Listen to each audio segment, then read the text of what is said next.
The following is a Kingfisher Media podcast.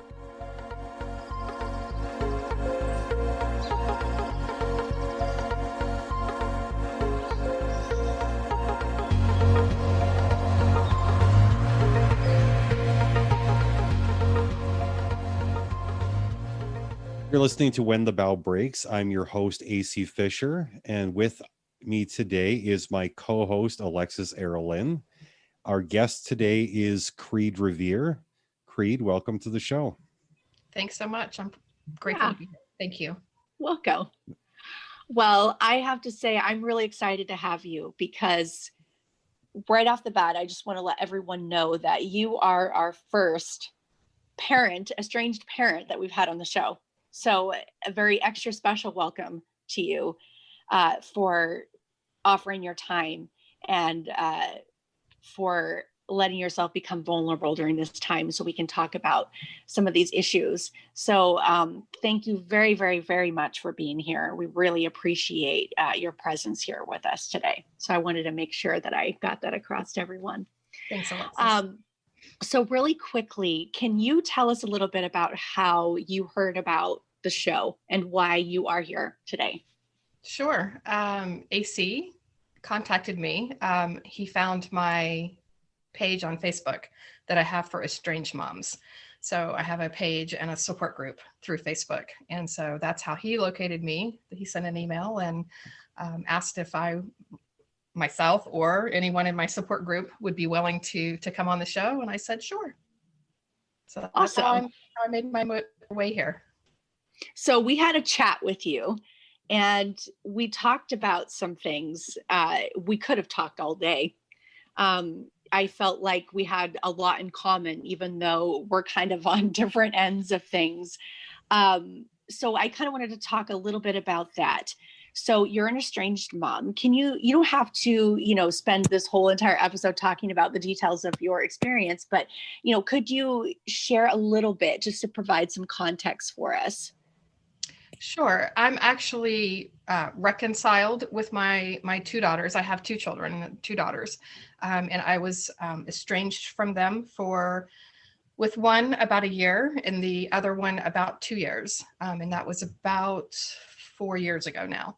So, and it came about what appeared to be in the beginning very unexpectedly. I was pretty much blown out of the water, completely in panic shock mode when it first happened. And looking back on it now, I realized that wasn't out of the blue. There's always a lead up to it. So, but it was a hard year in 2 years with my oldest daughter. And something that I can say now was the most difficult road I have ever traveled in my 52 years of living. So it was very hard.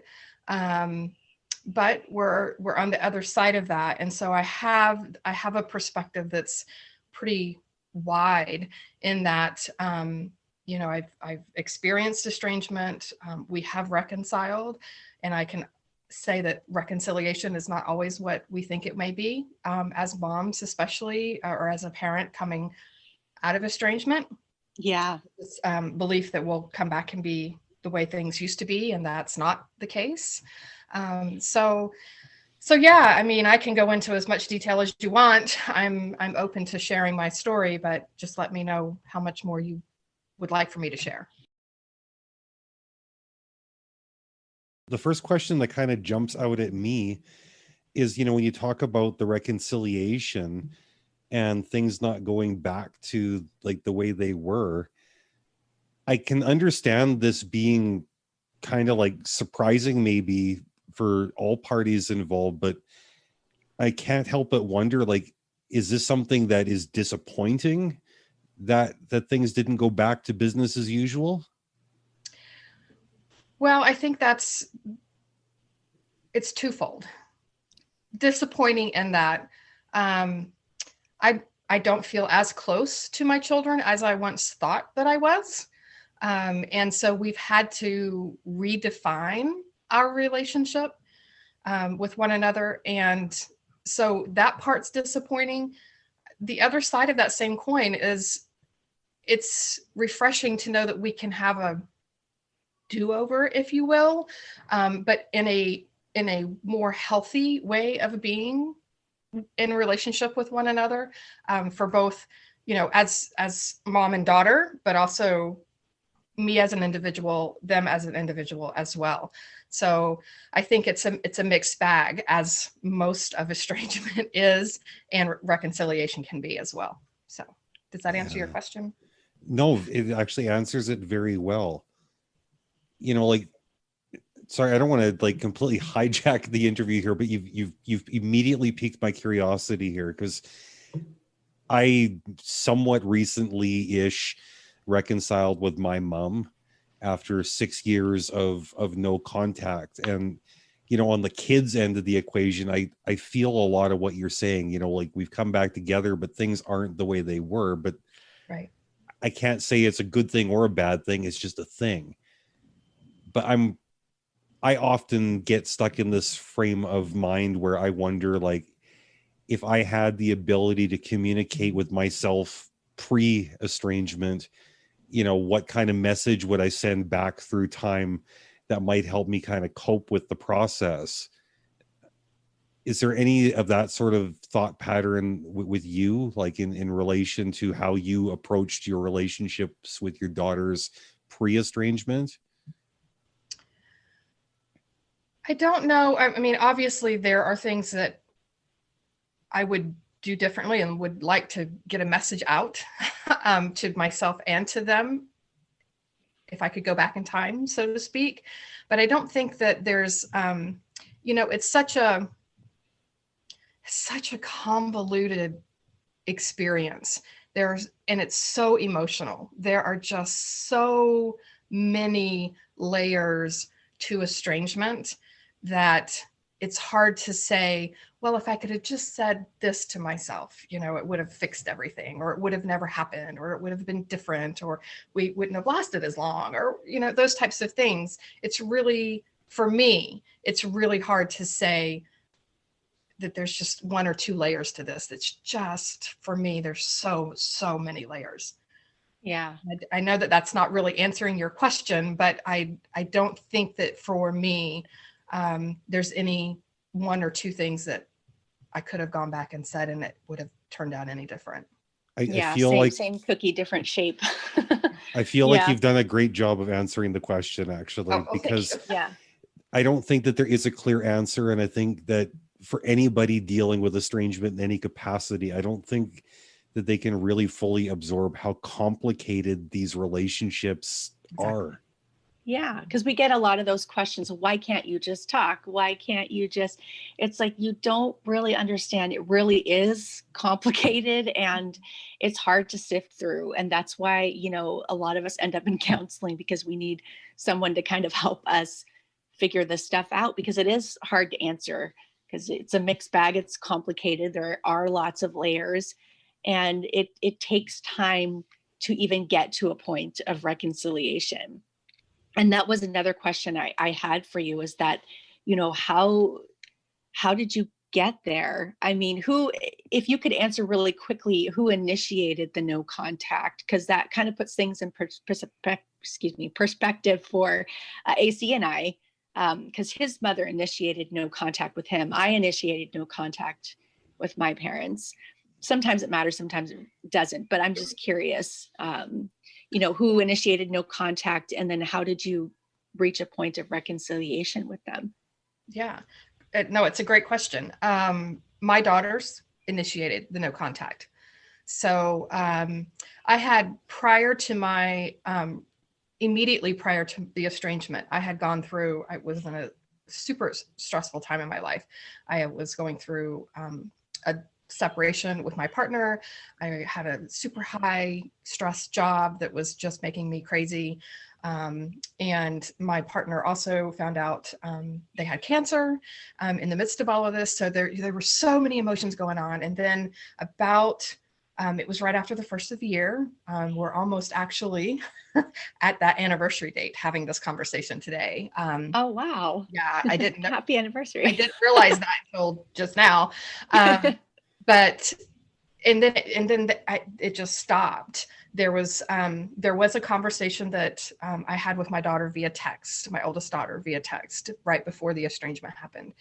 And she was concerned about my emotional state due to the stress and things that I was under. And she asked me to take an action that I was not willing to take. And it wasn't something that she wanted for herself. It was something she wanted for me. And I wasn't willing to do that. And within a few days, I was completely cut off. No responses to phone calls, text messages, blocked from Facebook, all social media. I just absolutely no contact.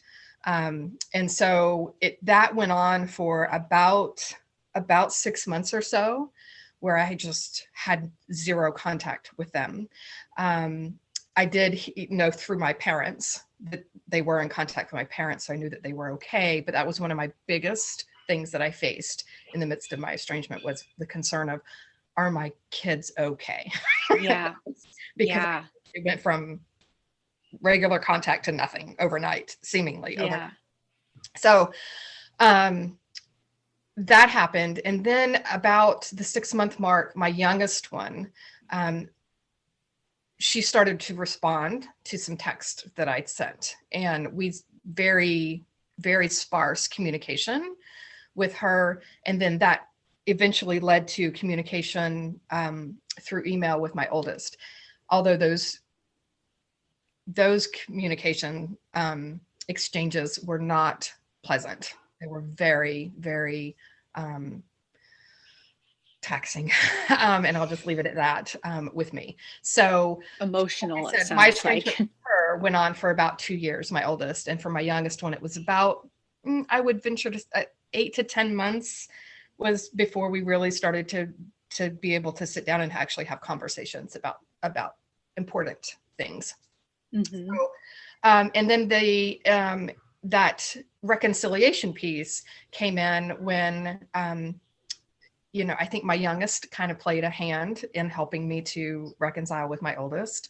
I think that I did not intend to put her in the middle of any of that, but I do think that there was a piece to that. And my oldest one then reached out to me. I had just completely backed off from her and just did not have any communication at all. And she reached out to me at one point about my grandson, meeting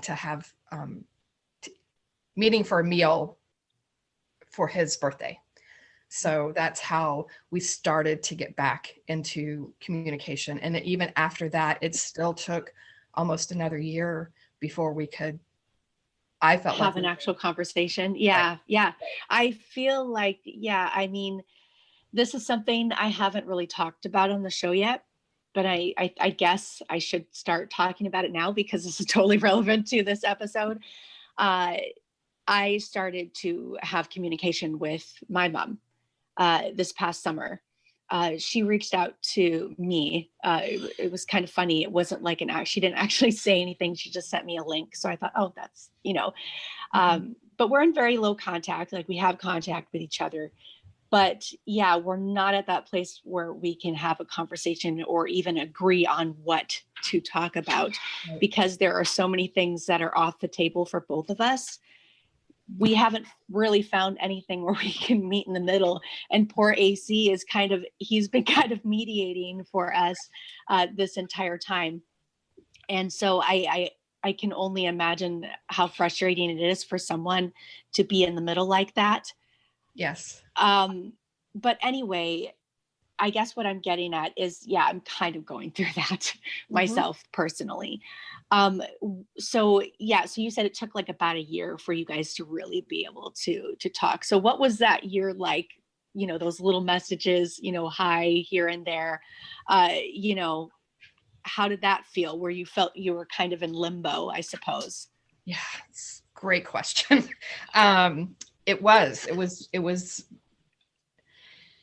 very I felt like I was on foreign land. Like I was experiencing things I had never, like, how do you go from this relationship that you have in your mind of what, being a mother is like, and having that relationship with your child, your adult child, and then not having that relationship, and then stepping back into it. Right. Mm-hmm. And so how do you, there were moments I'd want to reach out and connect and say something, and I'd pull back because I'd be like, they talk about often with estranged parents and reconciliation. And I'm sure on the adult child side as well, you feel like you're walking on eggshells. What do I do? Oh yeah. It's the same. What if I say the wrong thing? What if, they don't like what I say, and then I'm back in estrangement again, and these things. So it was very cautionary. Yeah. I watched everything I said, how I said it, the tone I said it in, how often I reached out. Am I reaching out too much? Am I not reaching out enough? Those types of questions. It's super hard. Yeah. Or something that used to be as simple as sending a gift all of a sudden is a super complicated thing. Exactly. There's a lot of reasons why I can accept certain things and not accept other things. And I don't want that to be taken the wrong way, and that's what's hard for me, is that I feel like every little thing I do might be taken, personally, and so walking on eggshells is definitely something that I'm accustomed to, especially in this kind of situation that I find myself in. It makes for a very weird dynamic when there's so much riding on a simple conversation about the weather or something superficial. Exactly. Yeah. Yeah. And it was, and I have to say too, we even today, we're several years out from that place, but even today, we've not ever sat down and had a conversation about this estrangement. It's never happened. Oh, okay. It hasn't come up at all. Mm-mm. That's got to be weird too. See, I grew up, we didn't talk about our problems either. And if something happened, nobody said anything. Yeah. But you could tell that's what was constantly going through everyone's mind all the time. And you never really knew what anyone else was thinking. You're trying to decipher their behavior and every little thing that they say. And just even being in that situation where there's no actual visible conflict can be very emotionally exhausting. It is. Yeah. And it's always that elephant in the room, right? Mm-hmm. And always that fear of the other shoe dropping. If we don't talk about this, how can we actually heal? But then if we do talk about this, is the other shoe going to drop? Those kinds of things. It's in kind of this limbo state without feeling like, for me, I don't feel like I have fully moved on from this experience because of that, right? Yeah. I'm very much now I am. Way back years ago, I was not one that wanted to confront and settle things and heal things and that type of being that way in the world. And now I am. And so it's really hard for me to want to talk about this. How did we get there? I want to hear it from their side of the story. How did we get there? So that we don't ever repeat this again. I want us to heal from this and be able to move forward. But I don't, I have done and am still doing my own work in therapy around this.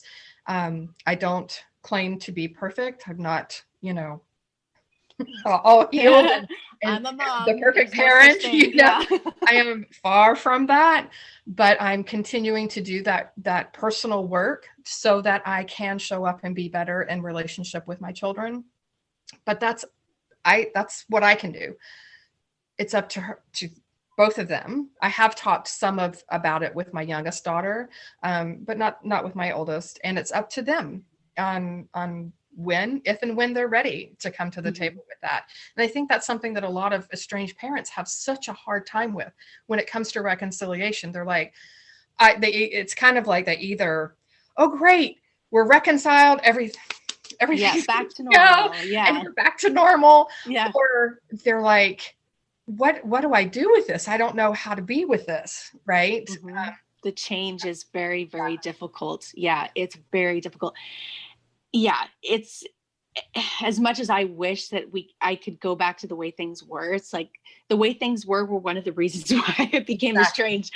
Exactly. Yeah. And so, yeah, I think a lot of people, not just estranged parents, but estranged adult children too, have a hard time understanding that something has to change.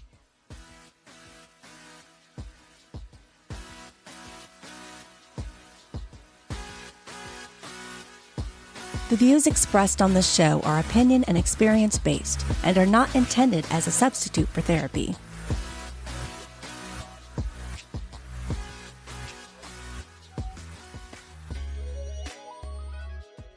A lot of what you're saying is resonating with me about how there's certain things you can't discuss. There Right. are these elephants, plural, in the room, and you know that true healing isn't going to happen without addressing these things. Now, I was very fortunate in the sense that my mother and I are both like obsessive communicators. So if there's something that can't be talked about, we're going to have a discussion about how it can't be talked about. Okay. Has that been a component of your experience with your daughters? There's just silence. There's just silence about it. With my oldest, my youngest, we have had some conversations, and she has indicated to me that she sees the changes that I've made. She understands that, she is aware, both of them are aware that I am in therapy.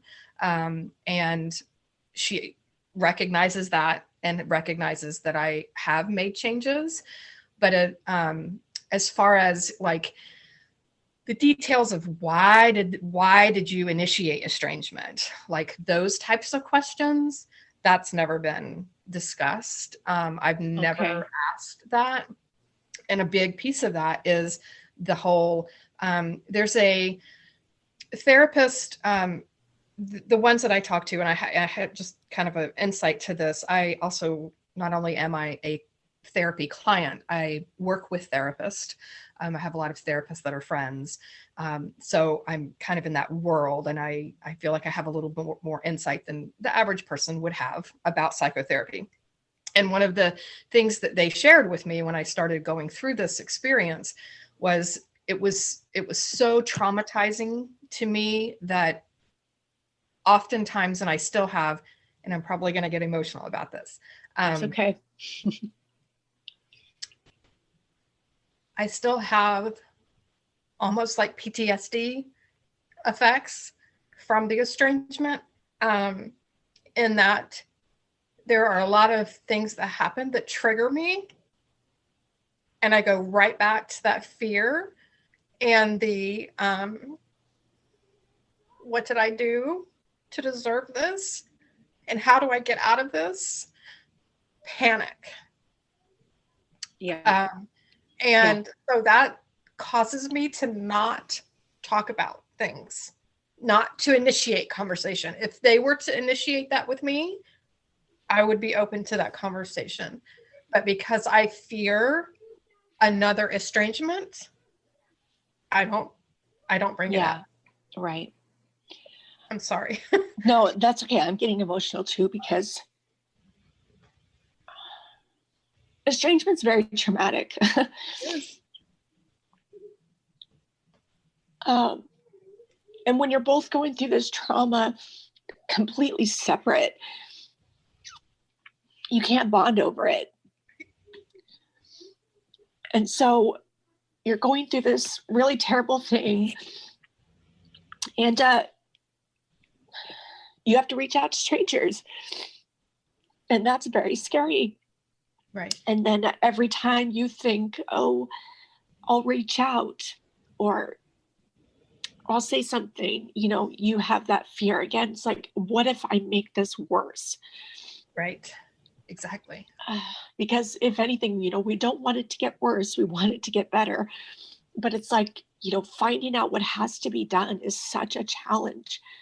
especially when there are things you just can't agree on.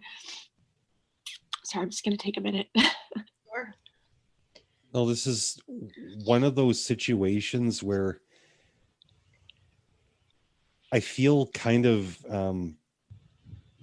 uniquely qualified, I guess, maybe to speak to both of you here, because I've been stuck right in the middle of Alexis and her mother for about the last year or so, trying to broker some sort of a peace between them. And one of the things that's come up over and over again in conversations with both of them is trying to highlight the fact that, like, look, both of you are going through the exact same thing. Your thought process is exactly the same. You've got the same resentments, like everything is the same, but you can't seem to see eye to eye. Like, each of you is justifiably scared of taking the risk. Both of you have justifiable resentments. You're both cradling your wounds. Mm-hmm. And I think regardless of who initiates the estrangement, the fact is the estrangement happens and it sucks. Right. It sucks really bad.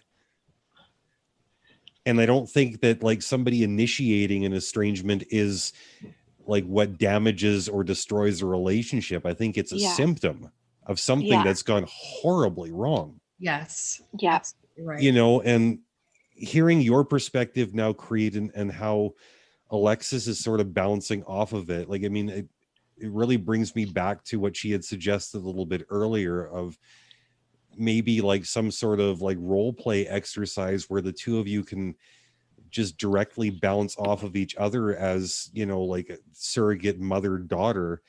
Mm-hmm. I honestly believe that there are so many universal truths about estrangement situations where I'm really hoping that both for you and Alexis, but also for our listeners, that they may gain a lot of perspective and they definitely see some benefit to the two of you hopefully just play acting your way through unpacking the situation. You've got questions for your daughters. I know she's got questions for her mom, but these questions up until now, it sounds like they've been unasked. Yeah. So, I mean, I'll put Alexis on the hot seat here because I don't want to antagonize a guest, especially one that's been so gracious to show up here. But, you know, with Alexis, with Kreed is your mom here for the purposes of this conversation. Mm-hmm. Whose fault is this estrangement?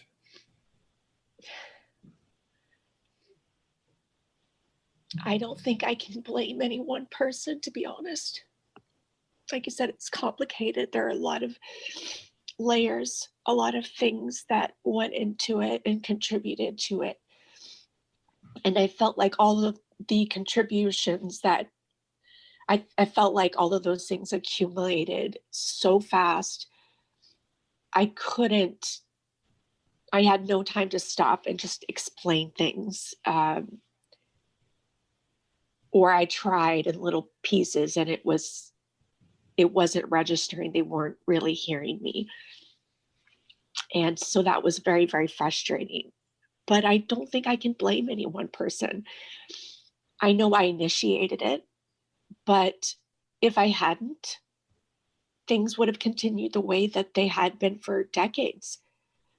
And I needed a change for myself, even if they didn't. I needed a change for myself, and I knew that that was going to be difficult for everyone else. But I can't blame any one person for it. Does this surprise you, Kreed? No, I think that most adult children would probably say that. Now, once you get to the beneath the layers underneath, right? Yeah. On the surface, there's the anger and the pointing the fingers and, you know, and blame and things like that. But beneath that, I think that all of us recognize on some level, a relationship takes two. Yep. I don't care what relationship that is, whether it's a parent-child, employee, employer. I mean, all of it takes two. And so all of us have some part to play in the success or demise of a relationship. But I think that with estrangement, with between parent-child, it's so emotionally charged, and parents are dealing with more often than not, unconsciously they're reacting out of their conditioning. And they're not thinking about it. Exactly. I do the same thing. It's all, it's kind of habitual. Yes. And it's hard for parents to hear that from their child, that something I've done as a parent has harmed you, hurt you in some way. That is so hard to hear as a parent. Yeah. That I failed and that I hurt my child. And most parents don't know what to do with that. Our culture says, and especially for moms, I think, I can't speak for dads, what's been my experience is that it's really shaming for a mom.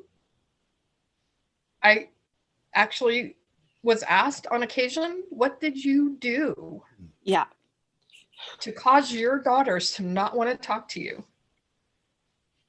And that just put the shame spiral in high gear. Those things. And so, but at the same time, I feel like now on this other side of it, I can see that my daughters went through the same thing. What do you mean? I can imagine them having someone ask them, what do you mean you're not talking to your mom? Yeah. Your mom. So I can see that it's the same coin. It's just different, one side of the other. Yeah, I experienced that.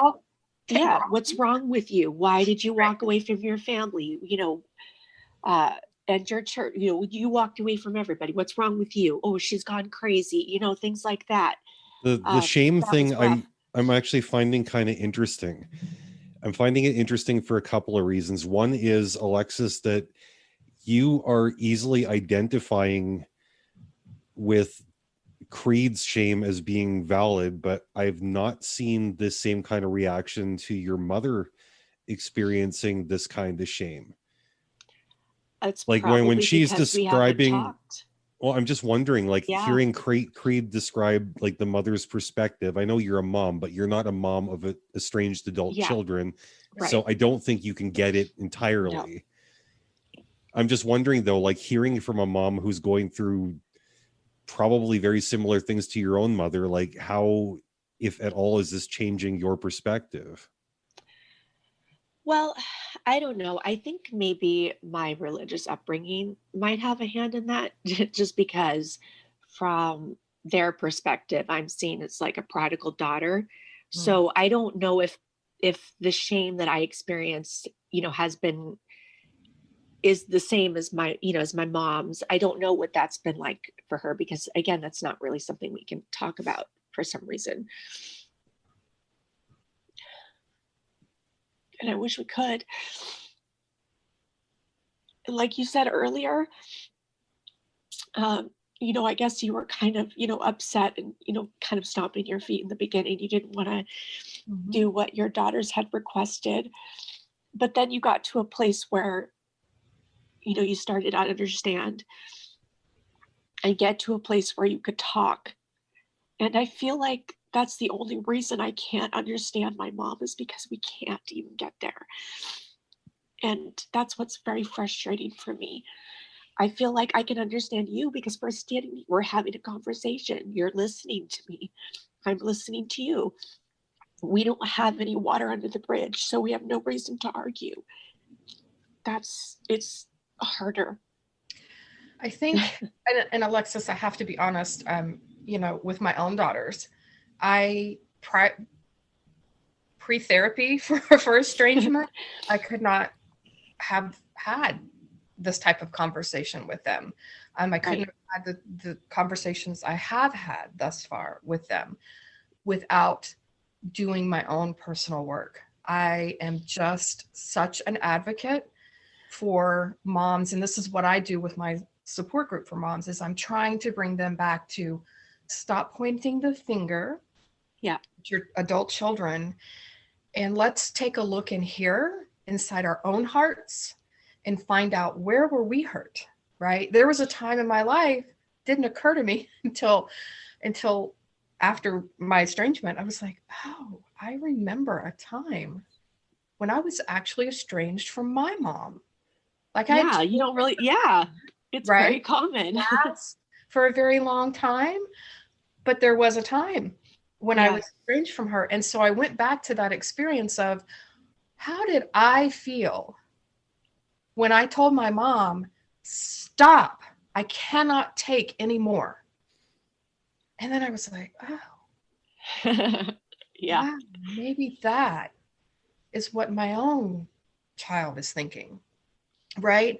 And so when we as parents, as moms, can get back and pull back from the child, pull back from your adult children, and come back to your own self and your own hurts and your own wounds, and work through those, because it's that trauma in your life. And when I say trauma, I mean trauma with a little t, right. War zones and things like that. But those traumas in life were the fuel on how I responded and reacted to everything my daughters did.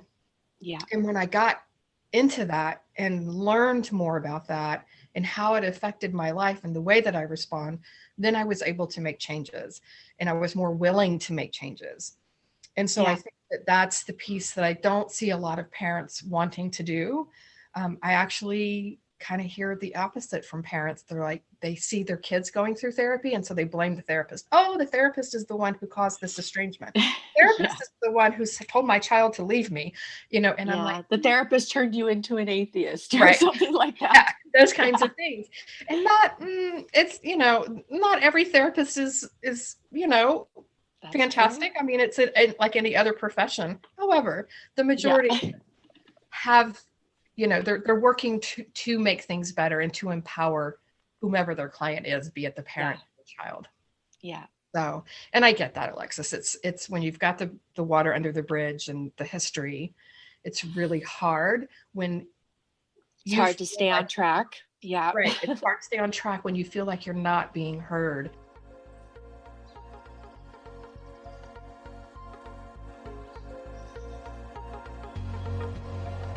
Thank you for listening to When the Bow Breaks. As always, please remember to like, follow, and share. Links in this week's show notes.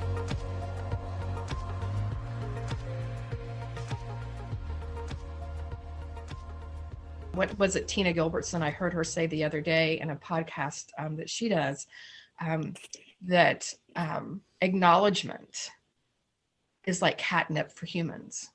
Mm-hmm. Right. And it's like, we don't have to agree and say that what our adult children are saying is absolute 100% correct. Yeah, no. We can acknowledge, I see that you're hurting. Yes, I hear you. I hear that you're saying to me, your hurt is a result of my actions. I'm not agreeing with that. Well, that's interesting. Right? You're not talking about validation. This is just simple, clear-cut acknowledgement. I hear you. I see you. Exactly. Yeah. Okay. Yeah, exactly. Yeah.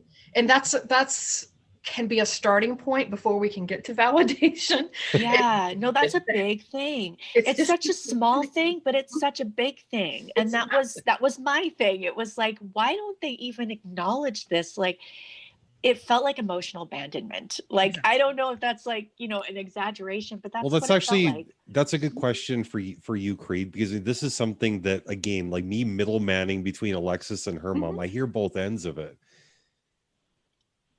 What might hold you back from acknowledging certain things?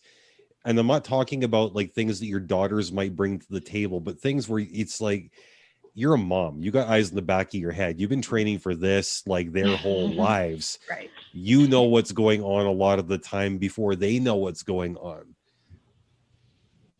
If you see that there's something that you can address, but like you hold back for whatever reason, like what are some of these kind of things that like you're not acknowledging? Like, what am I not acknowledging, or what am I holding? Why am I holding back? I guess either or. I guess what he's trying to say is like, what would be your reasons for not acknowledging something? I guess we're just kind of asking, like, if you could shed some perspective. Sorry, I sort of acknowledge you. That's okay. My question did get a little muddled. Sorry, I'm under the weather. That's not okay. like. That's okay. No, I get what you're saying. No, I get what he's asking. I think, yeah. I think if it was something that really hit home with, and because there's always a kernel of truth in most everything that is said, right? And it's a matter of us saying, and it's usually when that kernel of truth hits us, yeah, that we stop things, because it's like, okay, that makes me feel a lot better, because I was like, okay, now I know why she just totally shuts down if I bring this or that up. It's like, that's why she's not acknowledged. No, that makes a lot of sense. I was like, okay, it's not that she is totally not thinking about it. Maybe she totally just can't go there. right. You know, so maybe she's not verbally acknowledging me, but you know, if I can maybe think, maybe she's thinking about it. Exactly. And I can guarantee you, just like, I hear from moms all the time, estranged moms, you know, my kid's just off there, you know, having this great life and everything is fun and happy. And, you know, and I'm like, probably not. No, That's probably not exactly what's happening. It may appear to be that way, but then it may appear to them that we're off having the time of our lives and, you know, not having to deal with any of these issues. Right. Right. That's not the case. Whenever we're generally with people, when we're pushing against acknowledgement and recognition of something, it's somewhere within us is this piece of, oh no, there's truth to that, and that hurts. That's touched the spot, and I'm not going there. And that's where therapy comes in. That's where therapy says, let's talk about it, because you could talk about it with your therapist. It's a safe space. So let's just help you handle it, you know? Right. Yeah. Right. Exactly. Yeah. So I don't know if that answered your question or not, AC. No, that again, like it answers the question very well, because I know I'm sort of primarily asking from the perspective of somebody who's standing between an estranged mother and daughter, but I mean, I'm also a person with an estrangement story, and you're shedding a lot of light onto my mom's thought process. I mean, we've had the good fortune of being able to unpack a lot of this stuff, but there's still certain no-fly zones. Right. And I think certain questions, just like certain answers, carry with them a bit of a sting. Yes. So us being not directly connected to each other and being able to explore this stuff, like I think it's really, really good. Like, sorry, this is a little bit hard for me too, emotionally. Yeah. It is good. It's you're shedding some light on a lot of things, and it's taken so long to get a parent on the show. It's like, you know, I didn't know if we just weren't reaching out in the right places or if there's just a lot of apprehension, but I think there's a lot of apprehension, and I do think that I received this invitation, you know, 3 years ago, there's no way I would have ever even given it consideration. I would have not done it, because it's just so emotionally reactive. Right. And so, there were days I just couldn't keep it together. I was just sobbing from, you know, or angry and ready to throw everything out the window. I was just vacillating between one emotion to the other. Yeah. So but the thing that got me to this place where I can do this is all of the personal work I did, all of the weekly, years of weekly therapy, diving into my own stuff. Why do I do this? Why do I think this way? Where did I get this perspective from? And then I was able to get to this place of, opening up to being curious. Yeah. My children. And this is what I try to help moms to understand, this building a sense of curiosity is huge. Doesn't mean you have to go there and change things and upend your life and all this other stuff, but just what would it be like if? I wonder what she would say if I did this, or I wonder what this would bring. That sense of curiosity is what then opened me up to be able to touch the places where I hurt my children, where I hurt them and I brought them pain, so that I could then go in and apologize.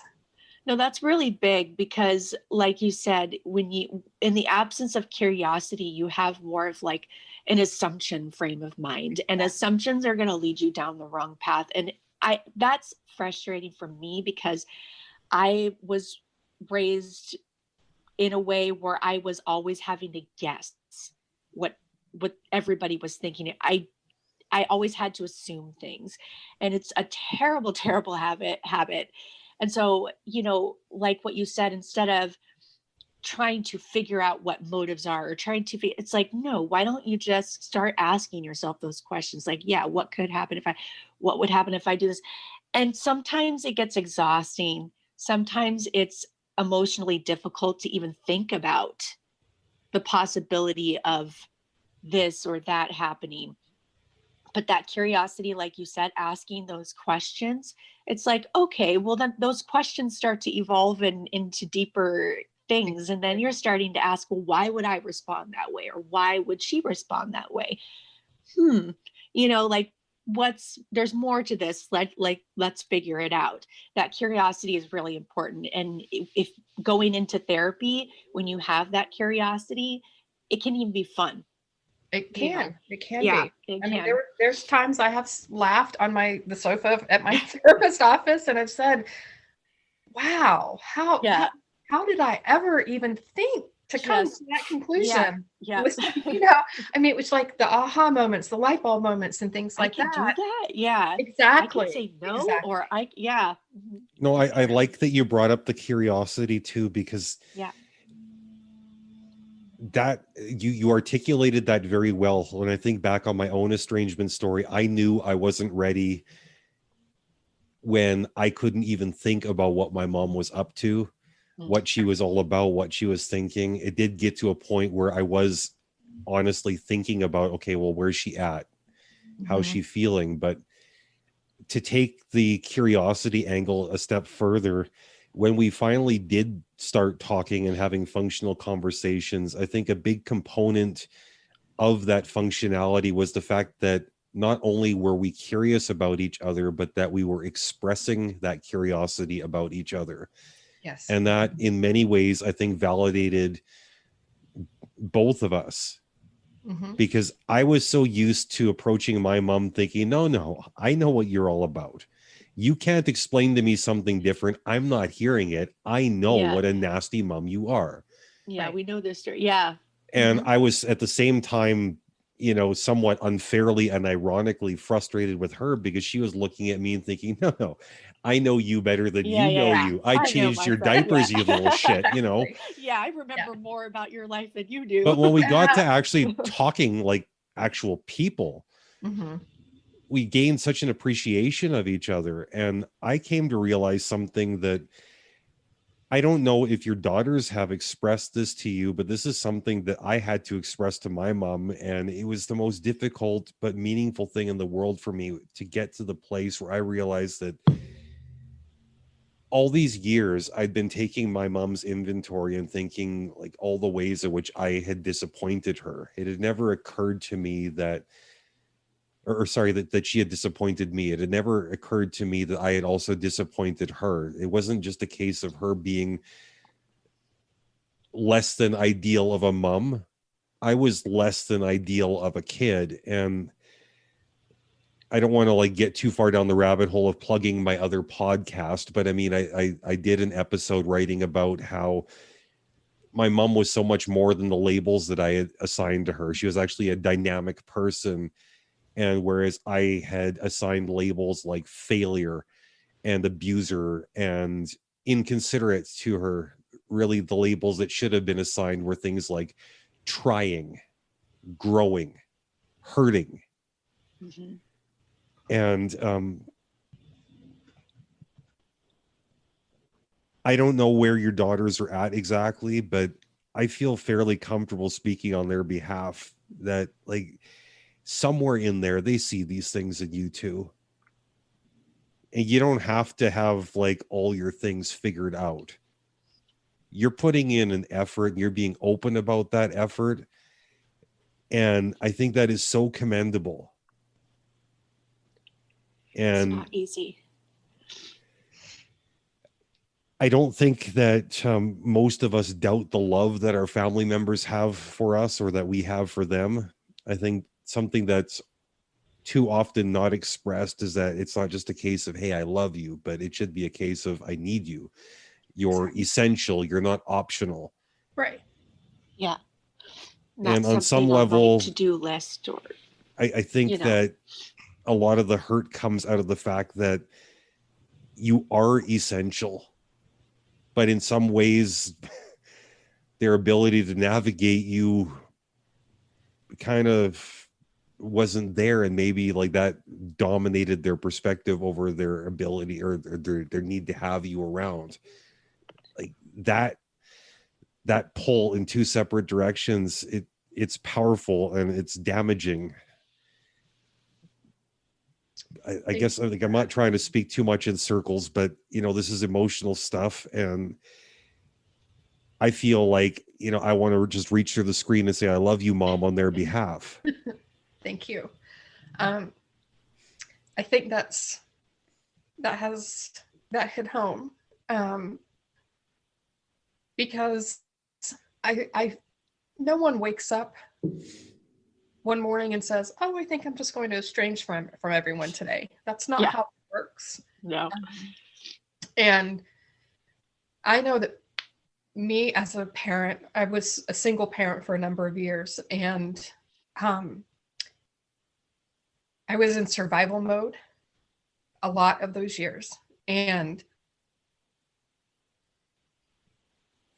if I could go back and change things, I've always said my biggest regret was the way that I parented my children. And if I could go back and have a do-over, I'd do it in a nano of a second.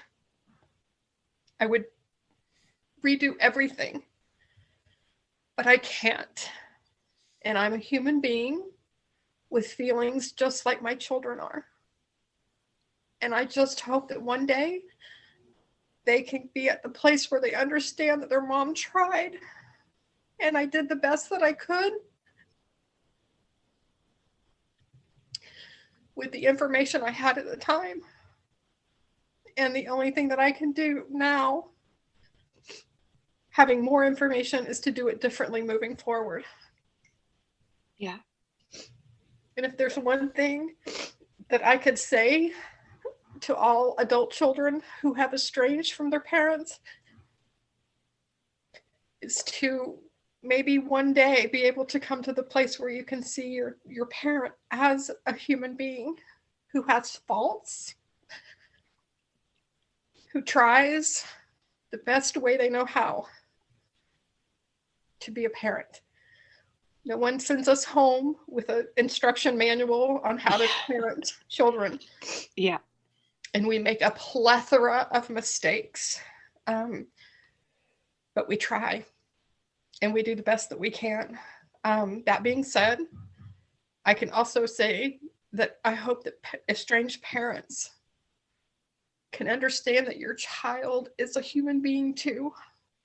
That your child has suffered and continues to suffer through this estrangement, whether you see it or not.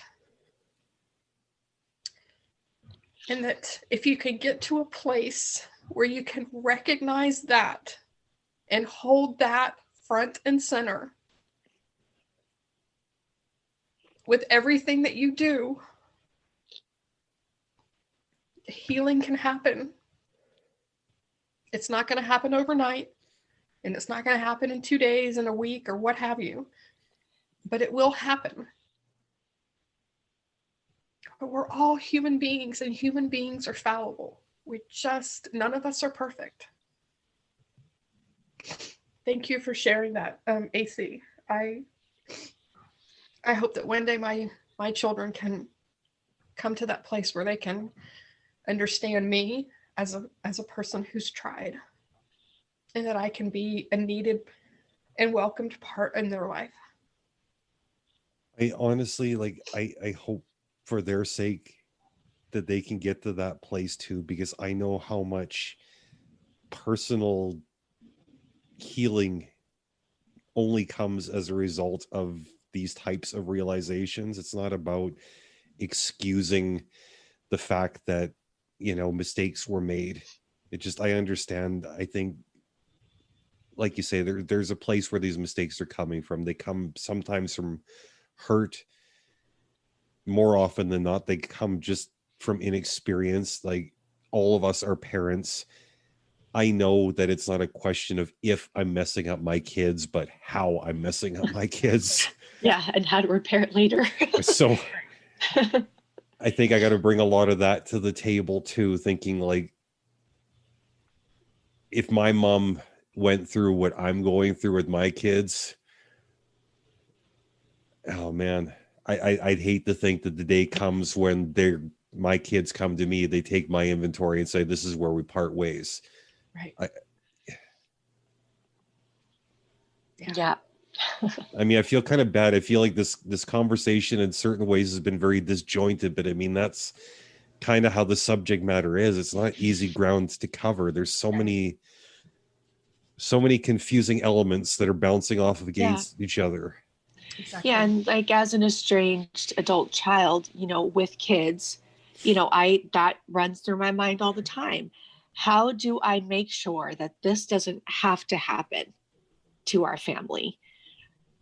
And like you said, making those changes, it's little steps. It's very gradual. It feels so slow sometimes. But then every now and then you'll hit like a huge milestone. Mm-hmm. And I always just say, when you do hit those milestones, take time to enjoy it and appreciate the work that you've done, because it is hard to get there. Yeah. It is hard for some people, like you said, even just to go to counseling and get help if they need it. It is hard work. Yes. It doesn't stop. I feel like it's always going on in your head. It's obsessive, but it's, again, it's not something that we do because we just feel like, oh yeah, I'll just get rid of everything and, we're going to go off and be fine and be happy. And no, there's real work involved. And, but the payoff, I mean, you'll get as much out of it as you put into it. I think, whether or not you're able to, establish reconnection with the person that you're estranged from, you're going to learn and grow a lot and bring more positive things into the new relationships that you make. Right. So, and I wanted everyone to kind of, think about that too. Not all of us are going to reach a point of reconciliation. Right. And that's not something some of us like to think about. But I think that also just learning to be content with where we're at and learning to understand, okay, this is where I'm at. It's okay. Let's just keep moving forward. Let's just keep doing the work. Just keep growing and, see where it takes us. Baby steps. I'm always saying baby steps. Yep. Just putting one foot in front of the other, doing the next best thing, right? The next right thing right here, right now, instead of worrying about, 6 months down the road, a year down the road. It's like right here, right now. What can I do today for myself to show a little self-compassion, right? Because I beat myself up a lot based on, as I said, how I raised my children. So exercising a little bit of self-compassion. And then when I can have some self-compassion for myself, then that becomes easier to give that compassion to my daughters. Yeah, it really does come. It sounds so cheesy, but it really does come from within. It does. You really have to do the inner work if you want to see external changes. Exactly. Yeah. That's just that's what I've learned. That's not just something I just say. Like I've learned that the hard way over and over. You have to do the work if you want things to change. Right. If we, that whole definition of insanity, if we continue to do the same thing, yeah, I mean, that's not going to bring any changes, anything different. Right. We have to change in order to have something different. So I had a question. Do you think that your kids will listen to this podcast? I will share it with them. I hope they do. Yeah. I think they will. What would you like to say to them if they were listening? I love them, and I am so sorry for ever having imposed any hurt. And I hope that we can move forward in a healthy way that will sustain us for the rest of our lives in a way that works, that is meaningful and healthy for all of us.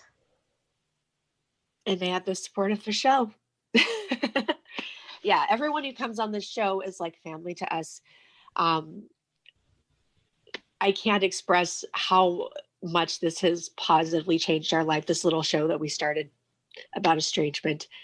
We had no idea what this would become. And I want to say thank you. As we wrap this up, AC, do you have anything else you want to bring to the table before we wrap it up? Any other questions you have for Kreed or me?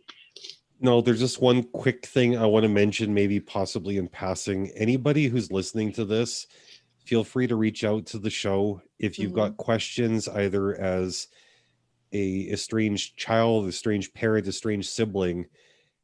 If we can't personally address this stuff, we can put you in touch with somebody, hopefully, who can. All of us, I think, are willing to make ourselves available as surrogates to anybody who's got questions. And that's basically my little piece. And I also want to give Kreed an opportunity to share any resources or whatnot that she thinks are useful. And of course, we will include any links she mentions in this week's show notes. Sure. One thing that helped me a lot was listening to Dr. Coleman. Joshua Coleman is a therapist, clinical psychologist that works with estranged parents. He has a free Q&A session he does on every Monday, and that was really helpful for me in the beginning. Of course, lots of online support groups as well was helpful. Also, I had two books that I would like to recommend as well. One was When Parents Hurt by Dr. Joshua Coleman, and the other is Fault Lines by Carl Pilmer, I believe is how you say his last name. And Tina Gilbertson also has a podcast that is called the Reconnection Club, and she offers a lot of wonderful advice for parents and adult children. Yeah, she's great. Well. Yeah, I know her. Yeah, she actually, I'm going to say this because this will force me to put this episode out because it's going to be really good. Her episode with our show is in the banks right now. We are working on pulling all that. We're having a little bit of issues with some of our computer and having to move and blah, blah, blah. We don't need to get into it, but she's very good. She has a lot of good information for parents specifically. So yeah, check her out. Sorry, I just didn't want to interrupt, but yeah, I just wanted to verify. Yeah, she's great. She's great. I agree. Yeah. But I think those were the things that helped me. I got curious. I reached out for support. I looked for support in a way that, I can't be the only person on this planet experiencing this. Right. And so I'm so, when I found, thank you, AC, for reaching out. When I found your podcast, I was like, oh my gosh, this is wonderful that you guys have this and that you're open to having parents come on as well, that it's not just for estranged adult children, but also parents. And I think that I'm hoping that with me being here today will help open the doors for some other parents to come on and share their story. It's through sharing our stories that we make connections. Yes. Yeah. So if you're an estranged parent and you're listening, please share.